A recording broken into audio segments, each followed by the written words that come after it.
민수기 21장 4절에서 9절 말씀, 우리 다 찾으셨으면 한 절씩 교독하겠습니다. 4절입니다.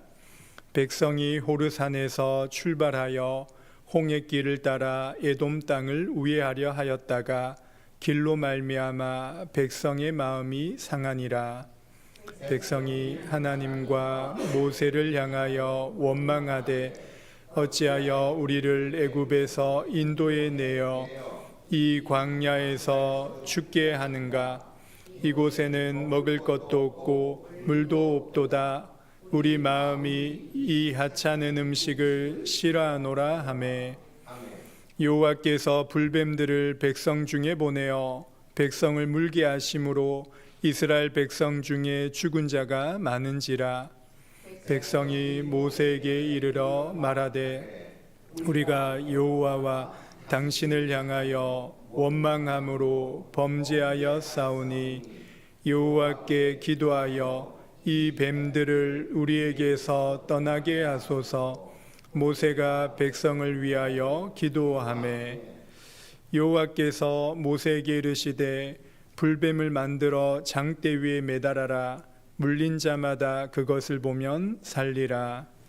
모세가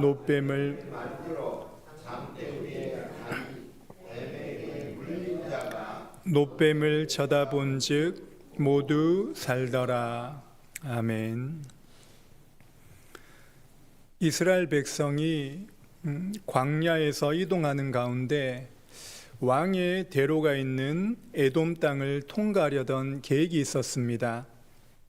그런데 에돔 왕이 거부하는 바람에 그 길로 가지 못하게 되었습니다. 그래서 이스라엘 백성은 에돔 땅을 돌아가려다가 험난한 길로 말미암아 지치고 힘들어 하였습니다. 당연히 편한 길을 놔두고 험한 길로 돌아가려다 보니 그 길로 인하여 백성의 마음이 상하게 되었습니다. 길이 멀고 험하여 지치고 피곤할 수밖에 없었을 것입니다. 이것을 이해하지 못하는 사람이 없습니다. 어떻게 보면 우리가 살아가는 일상에서도 이러한 모습들이 흔히 볼 수 있습니다. 우리의 생각했던 계획과 방법대로 되지 않을 때 때로는 지치거나 마음이 상할 때가 있습니다. 그런데 문제는 마음이 상한 이스라엘 백성들이 하나님과 모세를 원망하기 시작했던 것입니다. 우리 5절의 말씀을 함께 읽어보도록 하겠습니다. 5절입니다. 시작. 백성이 하나님과 모세를 향하여 원망하되 어찌하여 우리를 애굽에서 인도에 내어 이 광야에서 죽게 하는가? 이곳에는 먹을 것도 없고 물도 없도다. 우리 마음이 이 하찮은 음식을 싫어하노라 하매. 그들이 원망하는 내용은 두 가지로 나타납니다. 첫 번째로 어찌하여 우리를 애굽에서 인도에 내어 이 광야에서 죽게 하느냐라고 말합니다. 출애굽 자체를 원망한다는 것은 근본적인 것을 부정한다는 것입니다. 430년 동안 애굽의 노예 생활에서 어린 양의 피로 구원하신 하나님의 은혜를 부정하는 것과 같은 것입니다. 구원의 은혜를 잃어버리게 되면 감사하는 마음이 식어지고 원망과 불평이 자리 잡게 되는 것입니다. 아무리 험난한 길을 가더라도 애굽의 노예 생활과는 비교가 되지 않습니다. 그렇지만 이처럼 죄에 쏟게 되면 하나님이 행하신 구원의 일을 가볍게 생각하고 값으로 측량할 수 없는 하나님의 은혜를 값싼 은혜로 여기게 되는 것입니다. 17세기 청교도 신학자 존 오웬은 이러한 말을 했습니다. 신자의 타락의 시작은 죄를 짓고 행위로 나타나는 때가 아니라고 말합니다. 그것은 타락의 결과적인 모습일 뿐이지, 그 존 오웬이 말하기를 구원의 은혜를 당연하게 생각할 때 신자는 은혜에서 멀어지게 되고 타락이 시작된다라고 말하였습니다. 늘 듣던 말씀, 복음이 기초라고 생각하는 그 생각으로부터 어떻게 보면은 우리의 마음이 은혜에서 멀어지게 되고 구원을 값싼 은혜로 여기게 되는 것입니다. 두 번째, 이스라엘 백성이 원망한 내용이 무엇입니까? 이 광야에는 먹을 것도 없고 물도 없도다. 우리 마음이 이 하찮은 음식을 싫어한다라고 말을 하였습니다. 그들은 마음이 상하여 원망하게 되니까 하나님의 인도하시고 보호하시는 그 섭리 자체를 망각해버리는 것입니다. 하나님께서는 아무것도 없는 그 광야 40년간 만나로 먹이셨습니다. 그리고 그들이 고기를 먹고 싶다라고 불평했을 때 하나님이 메추라기를 비 내리듯이 보내주셨습니다. 그리고 목이 마를 때 반석에 물을 내시며 기적을 보이시면서 하나님이 그들과 함께 하시고 그들을 인도하시고 보호해 주신다는 것을 분명히 나타내 보여주셨습니다. 그런데도 마음이 상하여 자신의 수준으로만 이 현실을 보게 되니까 원망과 불신앙을 하게 되었던 것입니다. 그리고 그들이 말한 내용 중에 가만히 살펴보면 이 하찮은 음식을 싫어한다라고 말하였습니다. 만나를 보고 지금 말하고 있는 거죠. 이 만나가 이제는 지겹고 끔찍할 정도로 싫다는 아주 강한 표현입니다. 이제는 그것을 보면 토할 것 같다라는 것이죠. 요한복음 6장에서 예수님은 자신을 하늘에서 내려온 만나라고 말씀하셨습니다. 이 만나가 분명 예수 그리스도를 예표하는 것을 생각할 때 그들은 심각한 문제에 지금 빠져 있는 것입니다. 하나님의 은혜를 너무나도 가볍게 지금 여기고 있는 모습을 보여주고 있습니다. 이때 어떠한 일이 일어났습니까? 6절의 말씀을 우리 함께 읽어보겠습니다. 6절입니다. 시작. 여호와께서 불뱀들을 백성 중에 보내어 백성을 물게 하심으로 이스라엘 백성 중에 죽은 자가 많은지라.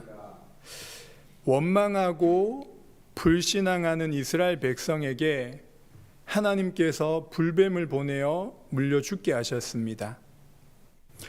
어찌 보면 광야에는 이러한 독사와 사나운 짐승들이 많이 있었습니다. 그런데 하나님의 40년간 보호하심과 돌보심 가운데 있었을 때는 괜찮았는데 그것을 잠시 거두실 때 이처럼 고통과 죽음뿐인 광야라는 현실을 보여주신 것입니다.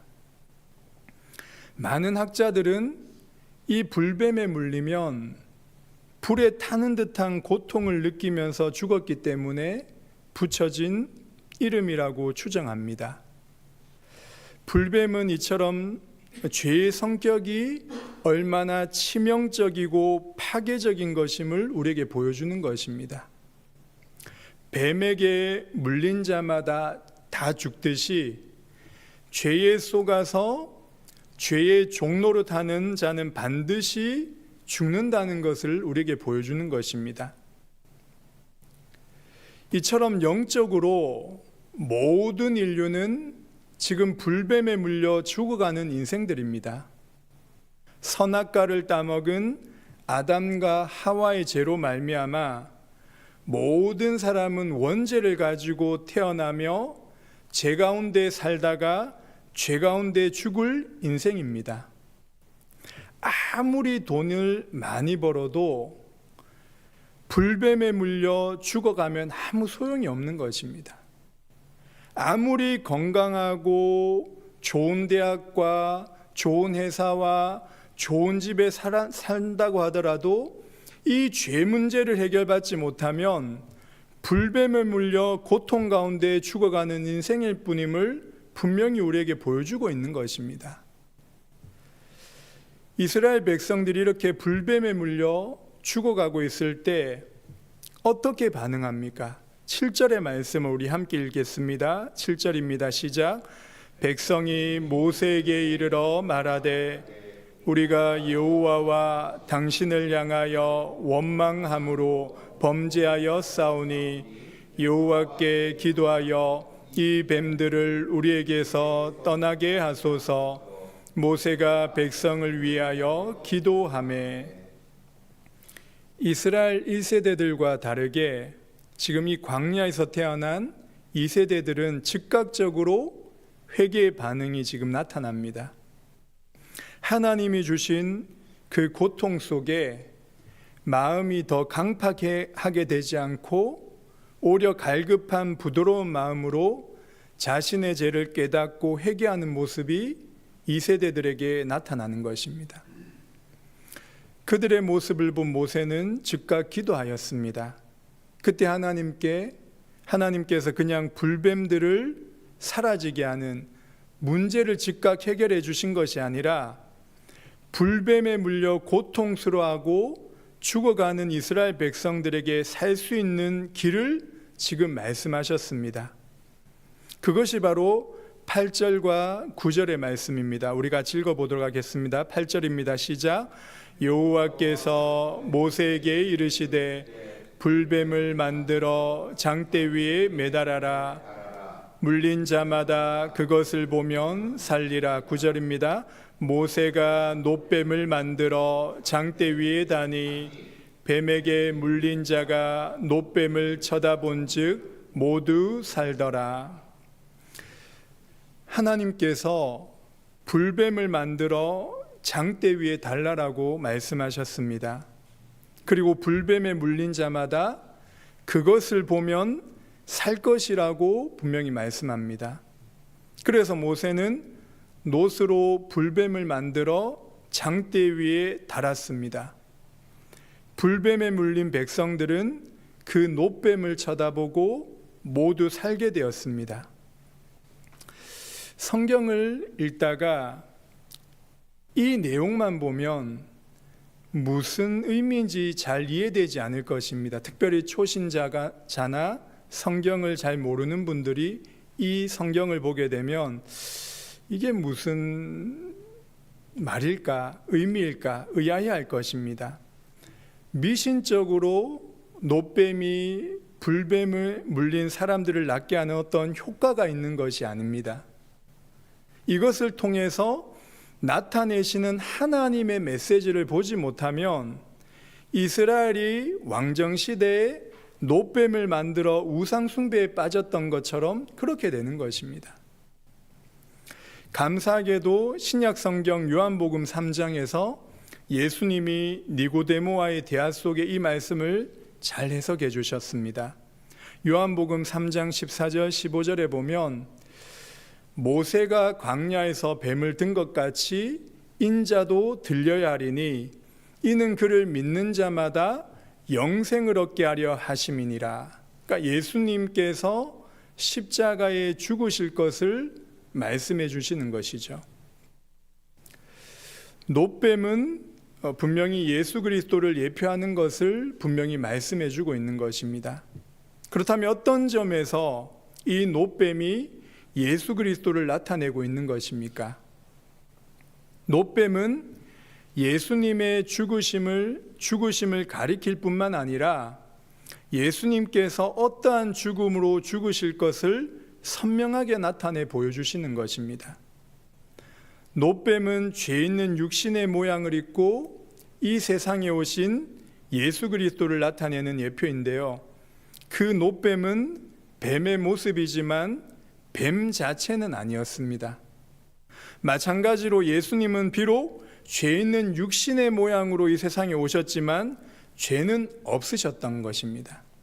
고린도후서 5장 21절에 하나님이 죄를 알지도 못하신 이를 우리를 대신하여 죄로 삼으신 것은 우리로 하여금 그 안에서 하나님의 의가 되게 하려 하심이라.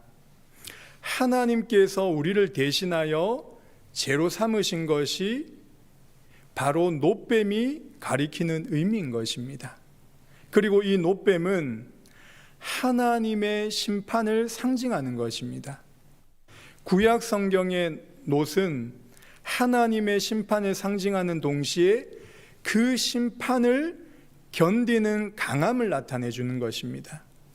제사를 지내는 놋제단도 그런 의미를 말하는 것이죠. 하나님의 심판. 그 하나님의 심판을 받고 견딜 수 있는 사람은 이 세상에 단 한 사람도 없는 것입니다.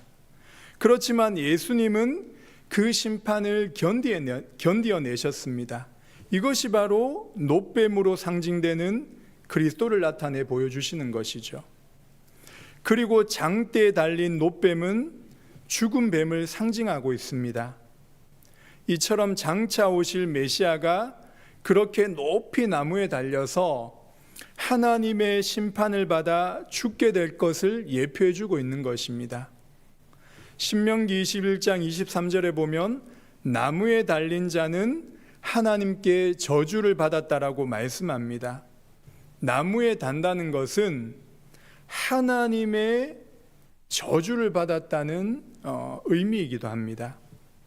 이처럼 장대 위에 높이 달린 뱀은 하나님의 저주를 받은 뱀이라는 뜻입니다.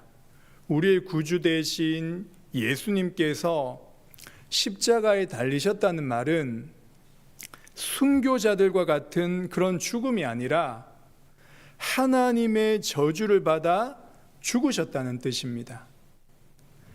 예수님께서 우리가 받아야 될 그 모든 저주와 하나님의 진노의 심판을 대신하여 십자가 나무에 달리셔서 그 모든 저주와 심판을 다 받으셨습니다. 이것이 바로 복음입니다. 이 복음의 진리를 믿는 저와 여러분은 이제 더 이상 죄에 대한 심판과 저주와 지옥의 형벌이 다 끝났다라는 이 복음을 우리에게 주신 것입니다.